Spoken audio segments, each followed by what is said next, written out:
And there were the barbed wires. The barbed wires were electrified. People walking behind the barbed wires, they look like skeletons.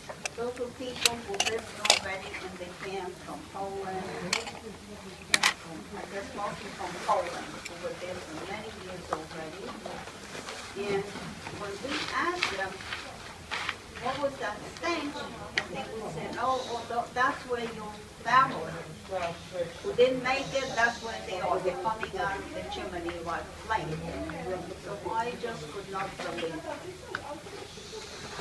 The other side we saw, there were the German soldiers. When the doors opened, they were dressed impeccably. The German soldiers always wore clean uniform, highly polished boots, and they were holding on to a bar door and a whip, and they always had a pistol stuck into their high boots.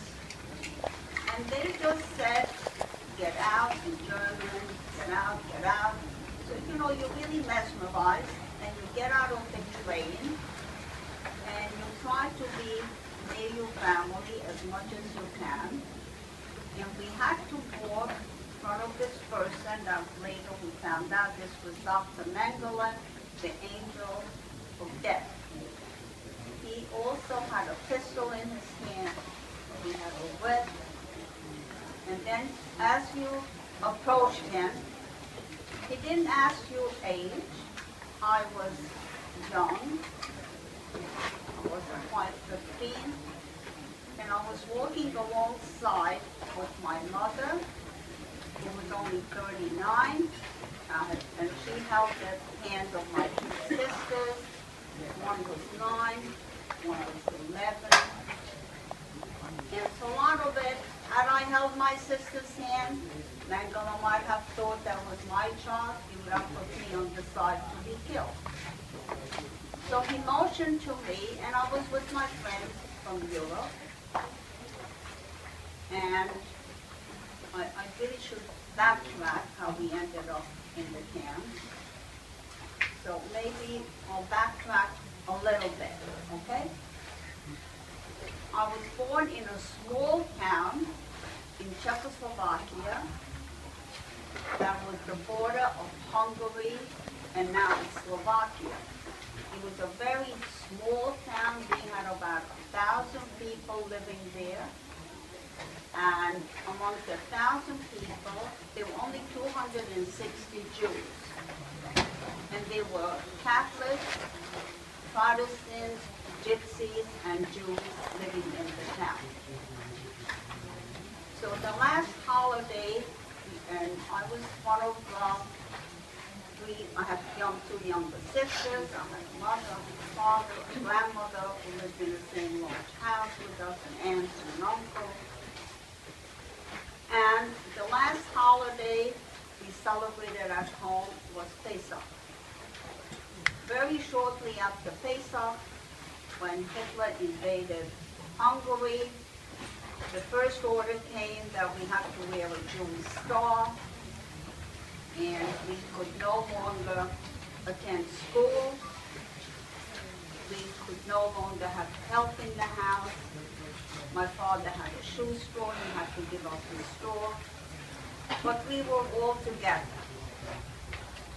We were wearing the Jewish star, and they took us, and one day the order came that we could take some of our furnishings with us, some of our belongings, and they will take us to a nearby town, a ghetto.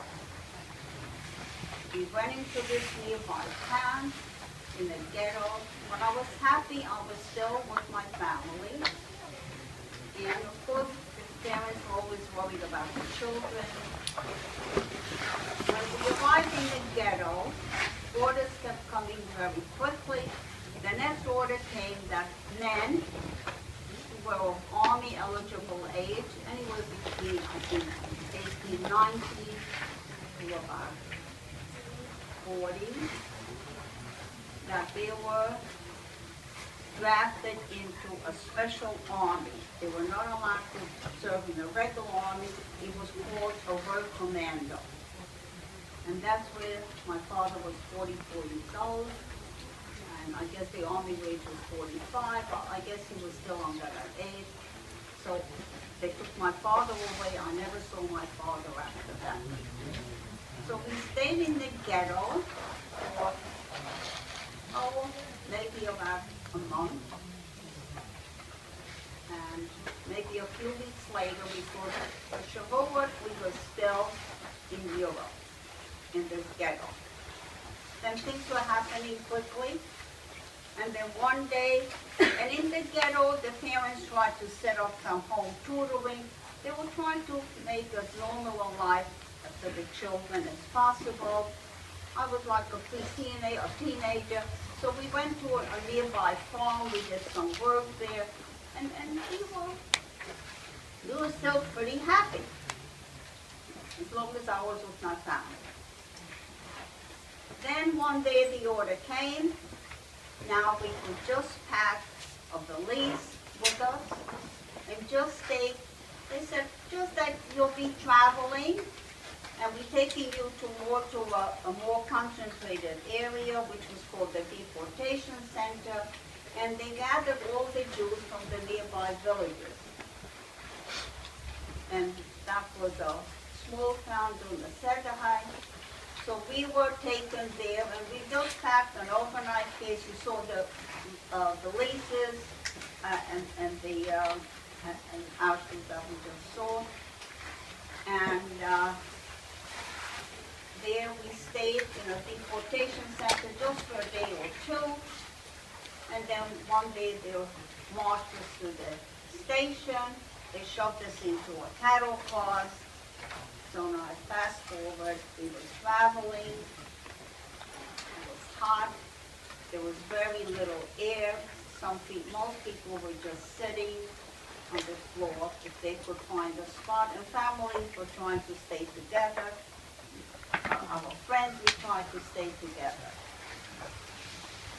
And when we traveled, so when they opened, I arrived in Auschwitz, I told you of the first site.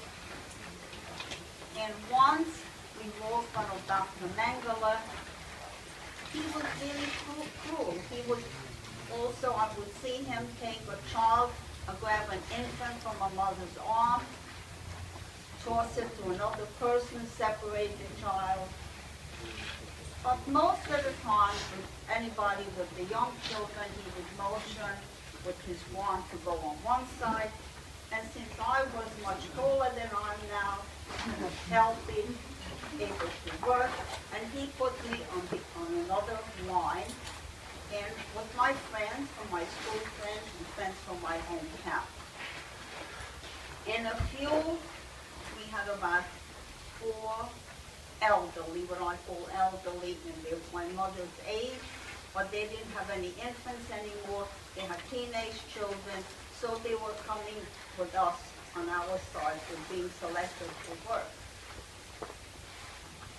Now from here, and I didn't look back, I don't know if I said goodbye to my mother, I really don't remember. You were really in a daze. It was just happening, you were like mesmerized. You were just in daze, that's all I could say. They took us into a room. We had to get undressed. They took us into another room. They shaved our hair. That's where all that hair was from.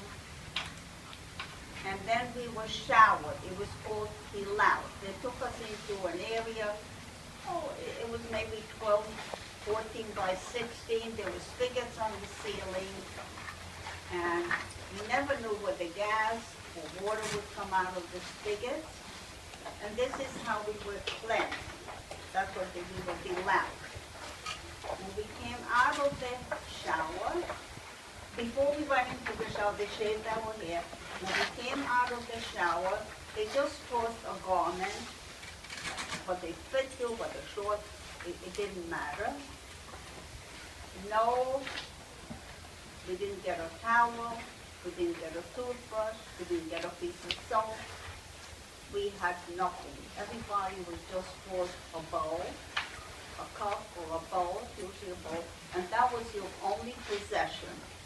No spoon, no fork, nothing. And then we were taken into a room. We received a tattoo. I had a tattoo. I took it off. I'll tell you later. I no longer have the tattoo on my arm, but I had a number 817291. So when we came, and then there were piles of shoes in the corner, and the Germans did allow us to pick a pair of shoes that were fairly comfortable because our labor was needed. So then, after all this selection, and as we were getting undressed, I had a very close friend, and her mother was my mother's friend, and she had scoliosis, and she was wearing a body suit, so to speak.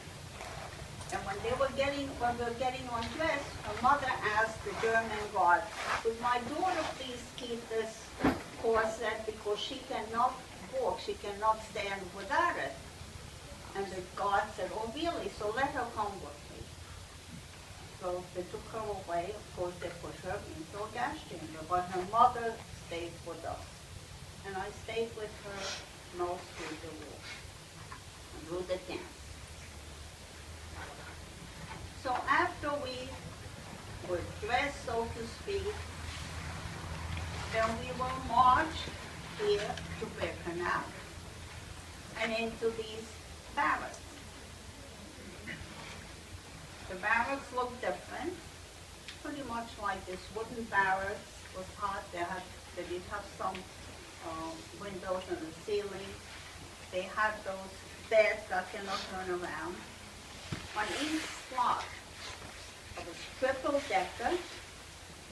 There was no mattress on it. There was some straw. We didn't have a blanket. We didn't have a pillow. And 3 people were assigned to sleep on each of these 3 slots. They woke us up every morning very early in Auschwitz. And in the morning we received some black coffee, a small piece of bread about the size of a roll. And strangely, the roll, what we called the bread, I'll remember that day, it had a sour taste. It was made out of the hull of the wheat, which ironically probably had the most nourishment in it because they needed the wheat, the part of it, to make food for the soul. And when they woke us up every morning very early, the Germans had to account for every single person. If someone fainted during the night, if they were well enough, we would drag them out, we would make them stand with us. If they died, which happened, we waited till they brought out the body. So sometimes, it was the heat of the summer, we had to stand for hours till everybody was accounted for.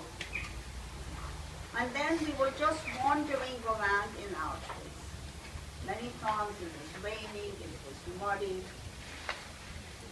and we didn't do that much. But every day when we were lined up, if they needed several hundred workers to go to a work camp, they counted you off. Sometimes sisters would be separated. If possible, we would switch spots. But I know I stayed always very close to my friends from my hometown. And also, after we wandering around all day in camp, at night we received some kind of a food, some kind of stuff. But it was, again, made out, most of it was made out of the peel of potatoes or beets. Occasionally we found some kind of meat in there, but very, very seldom. So at one point when we were standing, I guess they needed several hundred workers, and I was sent to Plasso, the camping store yesterday. That was my very first work camp.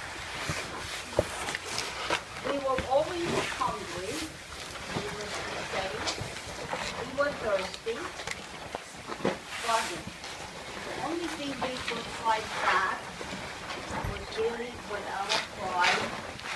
never show the Germans that we were hungry. And if they would let us speak to each other, we would speak to each other.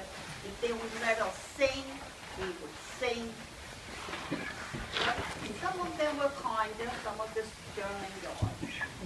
So in Plassau, it was camp, they had barracks like this. And every day we marched someplace to Krakow. It's a town, part of Krakow, maybe it was outskirts of Krakow. But I remember either there were some rubbles of buildings, whether the buildings collapsed or they were destroyed, or maybe they were bombing, that's possible. But we had to form this human chain, and we had these heavy rocks. We passed the rocks to one another. We had to make the roads passable. Sometimes the guards would bring us water, they would line us up. Many of them would let us have some water, but there were also some guys when we were standing in line, parched with thirst, they would dump the water on the ground, and they would laugh, and they would make us go back to work. We just did that. And I also remember first when we were in Auschwitz and I would see the birds here singing. I always said, I wish I was a bird. I could be free. I could be flying around. But Auschwitz, in Krakow then, because of the heat of the sun, every camp had some kind of infirmary that was just to show the public. And if you checked into the infirmary, whether you were very sick or just something very simple illness, if the camp doctor decided that you should go back, that you were too sick and he needed the bed, he could send everybody back from the infirmary straight back to Auschwitz to the gas chamber. So later on we heard those rumors. And in Krakow, probably from dirt or malnourishment, I had a lot of boils on my head, body, on my arms. And one of my hometown person, she was a physician, and she did work in the infirmary. And she saw my boils, and she said, don't come to the infirmary. And she tried to smuggle out some gauze. At night, she would clean my boils, or she would find a clean leaf, she would clean it. So I said, well, I have to live. And another thing, what gave me a lot of strength in the camp, I wanted to live very much because I painted this picture that someplace, somewhere, the rest of my family is enduring the same hardship as I am. So I don't want to be the only one who would survive the war. So I have to live, I have to go back to my hometown and be reunited with my family. And a lot of things were wrong. So I survived Krakow, Plassau, working in Krakow most of the summer. Fall was setting in, and again, the way they always did, they needed a few hundred people for work. While we were standing in line, they would count those several hundred people. And I was just very lucky that with the fall and the winter, the fall was setting in, I was selected and I was sent to a camp in Bavaria, and I worked indoors in a factory. And also after we were given a garment to wear, we also were given some kind of a jacket, a hat, a sweater, or a jacket, because at this point already the Germans started to realize that they were losing the war, and the labor of the Jews were a little more valuable. They didn't want us to die. so they wanted to try to live. And in addition to the bread and some soup at night, we received a piece of cheese every day. Now also, when I worked indoors in this factory, we worked side by side with German people. It was strictly forbidden to speak to the Jews. But here there was one gentleman. There's always what we think was also a righteous Gentile who every day brought some food from his family, a little something. He smuggled it in with dirty clothes, and every day he motioned to another girl to take that food. So in his way, maybe he saved my life, maybe he saved my friend's life. And winter was setting in. We were marched through this very charming town. It was winter with the church bells were ringing. And when we were marched through the town, I would see through the windows, lit homes, people were living with like families sitting at a table having dinner or at a bed, sleeping in a bed. So it was, we witnessed that there was still life around here.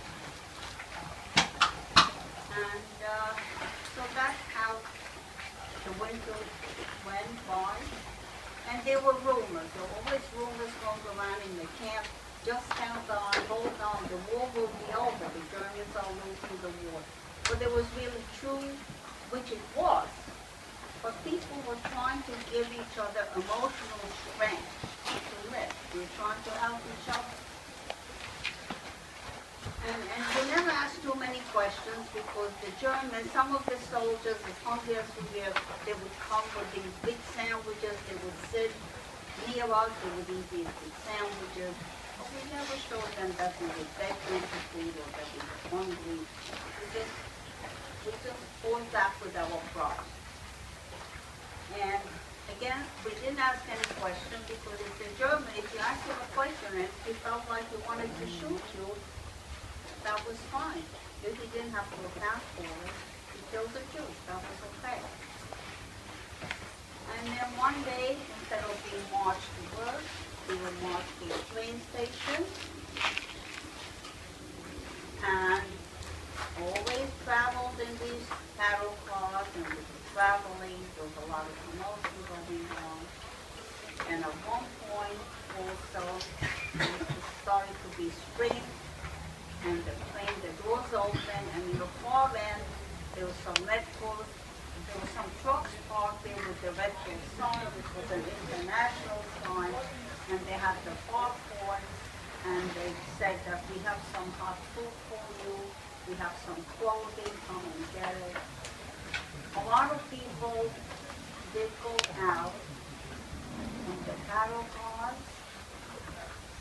They were out in the field, and all of a sudden, music came on, machine gun fire, and they were shooting randomly at people. They killed quite a few people, they maimed some. You see, the Germans at that point really would have liked to kill every single Jew, and then they could claim, like the people now who claim that the Holocaust never happened. When I speak to students, they always ask me why didn't I get out of the cattle car. Whether I was too weak, whether I was too far back, but I didn't. I didn't get out of the car. And then the trains closed again, the music came on, and we were traveling and traveling. And again, we heard a lot of commotion. And the next thing, when the train stopped, the train doors opened, and there were soldiers dressed there with a uniform we didn't recognize. They spoke a language we didn't know. And I'm sure it took them a long time to convince us that the war was over and we are free. This was in Bavaria, near Wiesenau, the town of Wiesenau. now the real Red Cross stepped in. They gave us clothing, they gave us some money. We went to register, and everybody just wanted to get back to their hometown. We had Europass, we traveled, we could travel wherever we wanted. We didn't have any papers, but when you looked at us, you knew that you were really survived, that you were from the concentration camp. Our hair was grown back somewhat, but we were pretty emaciated looking. And then when I got back to my hometown, which took quite a while, but as I said, we were lucky with my friends, a group of my friends. Out of the 260 Jews that they took, 60 of us survived.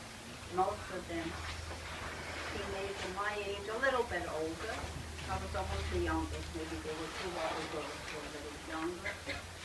A couple of elderly, about 5 adults. That's all. And then we went back to my hometown, and I just wanted to, every day we went to a train station. I would ask people, we would shout out names, and I would shout out my father's name. And then somebody said, yes, I know your father, and he was shot down on one of these marches just a few weeks before the war was over. And again, for years, you're just looking and you want to find family members. And I went back and forth. I lived in a small town. We lived in a large house with my friends. We set up, like we lived together in this large house, like we would be in camp, so to speak. And we set up housekeeping there, the youngsters. And then I went back and forth always from my hometown to the city where my grandmother lived. And I will also want to tell you again, backtracking a little bit, my grandmother was taken to Theresienstadt. My grandfather had passed away, and I had my mother's brother. He was interned as a political prisoner, but later on he was sent to a concentration camp, and he survived. And one day from Theresienstadt, however, we got a postcard from my grandmother that, do not worry about me, I'm very well. I'm living okay, and just take care of yourself. So what the Germans did, and by the time we received that letter, that postcard, my grandmother was already sent to Auschwitz to a gas chamber. But of course, my mother never lived long enough. She was very rejoiced to know that her mother was well.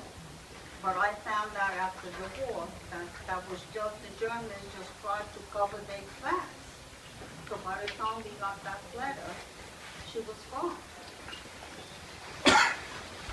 So coming back again, fast forward a little bit after the war, walking around in the North City, I came across my uncle who survived Mauthausen, the concentration camp, and then I had an aunt and uncle who had immigrated from Czechoslovakia to Spain, they lived in Spain for a while, and then they went to live in America. I had their address, and I got in touch with them, and they sent me papers. And I came to the United States in 1940. The war was over in 45, and I came to the States in 1946. I didn't speak any English. And then for years, you don't want to believe that the family is gone. And you hope and you wish. But then after a while, you realize that they're not coming back, it's gone. So when I came to America, I didn't speak any English. I went to school at night. I worked in the daytime. I learned the language. And and I very much wanted to be like working with the teenagers, and I wanted to blend in, and I guess that stayed with me from the beginning, just to blend in, not to draw any attention to yourself. And after several years, I went to, I worked in a hospital. I learned the language, I was a nurse, and then the doctor, and when he saw the tattoo on my arm, he said, you know what, if you want, I can take that tattoo off. And at this point, I felt I'm a person now. I'm no longer a number. I have papers. I have identity. And he took off the number, and after a few years, I met a very handsome young man. I'm married, and I have a daughter and 2 sons, Zoe, and I have 7 grandchildren. And for years, we could not speak about the Holocaust. It was very hard. So for me, at the beginning, you have nightmares, and I went to first aid, and they built the Holocaust Youth Center in my town where I live. And then I felt, and I read an article one time written by Elie Wiesel in the New York Times magazine, and he said, when you bury the last survivor, you will bury the living witness. And it hit me that I did not keep my promise I made to my friends, that whoever survives will tell the world what was done to us, and teach the young people not to have hatred, to learn to live together, to respect each other. Be proud who you are, whatever you are, be proud who you are, respect everybody else. And it helped my healing. It helped me heal. At first, when I started speaking, it was very difficult. Some days it's better, some days it's not that good. But and you are healing. The last generation. I'm okay. That he is a survivor. So in some way, it's your responsibility to carry this over. And maybe one day you'll come back with your spouses, with your children, with your grandchildren. But it's important to remember. And I'm very grateful that I have come as long as I have this strength to be here and speak, and I love each and every one of you. And again, I backtrack a little bit, because don't think there was not resistance in Europe, in small towns. The Jews did not go, they taken away, like they say, sheep or slaughterhouse. I remember when I was a teenager, when they were rulers, that we were on the border of Hungary. They were taking people away from Czechoslovakia. And during the night, if they were found trying to escape over the border, because they were not taking Hungarian Jews away yet, they put them in jail. And all I know, they told several of my friends, and they were told the people when they were put into jail to ask that they would need to have kosher food. So there was an underground movement that my parents, some of my friends' parents were involved, and they had told, they put slips of paper that they told us they could take sandwiches to the people into the jail. And all we were told, tell the people, before they eat the sandwich, make sure you light that food. And in the, I didn't really know, I found this out after the war, that there was slips of paper there that who they should contact, how they would get away. Because I know one Sabbath they took my parents away, a few other of the townspeople and the Germans, because they got a whiff that there was something going on along the back road. Of course, my parents were released. They were alive for a while there. So I just telling you this little story that there was resistance in every town. Of course, here in Warsaw, there was the Warsaw ghetto. That was different. It was a small town, quite a big country. And I'm open to questions. I want to thank you again.